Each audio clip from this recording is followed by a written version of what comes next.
SSC ভবনের সামনে টানা দুদিনের রিলে অনশন। যোগ্যদের তালিকা প্রকাশের দাবিতে রিলে অনশন। তালিকা প্রকাশ না হলে অনশন চালিয়ে যাওয়ার হুঁশিয়ারি। অন্যদিকে আজই এসএসসি ভবন অভিযানের ডাক চাকরিহারাদের। বেলা 12টায় সল্টলেক করুণাময়ী থেকে মিছিলও রয়েছে। সব মিলিয়ে আজকে ঠিক কি পরিস্থিতি জানবো, সরাসরি চলে যাব করুণাময়ী। সল্টলেক রয়েছেন আমাদের প্রতিনিধি রৌনক। রৌনক, আজ কি কর্মসূচি থাকছে? আজ তো শিক্ষামন্ত্রীর সঙ্গে মিটিংও রয়েছে চাকরিহারাদের, সেক্ষেত্রে এই অনশন কি তারা চালিয়ে যাবেন, কি বলছেন?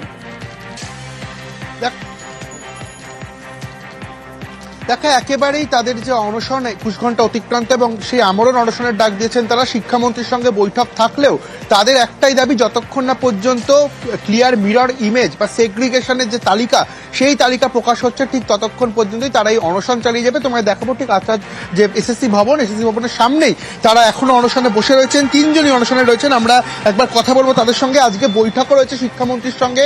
অন্যদিকে করুণাময়ী থেকে আপনাদের এসএসসি ভবন অভিযান। বৈঠক যদি সফল হয় তারপরেও কি আপনারা অনশন চালিয়ে যাবেন?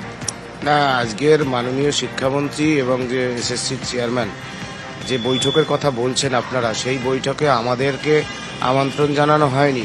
আমরা কিছুই জানি না। তবে যে মিছিল রয়েছে সেই মিছিল সর্বাত্মক হবে। আপনারা সকলে যেভাবে পারেন বাংলার মানুষ যোগ্য শিক্ষক। যদি বৈঠক সফল হয়, একটা বৈঠক তো রয়েছে, আপনারা কি অনশন চালিয়ে যাচ্ছে? না, সেই বৈঠকে আমাদের ডাকাই হয়নি।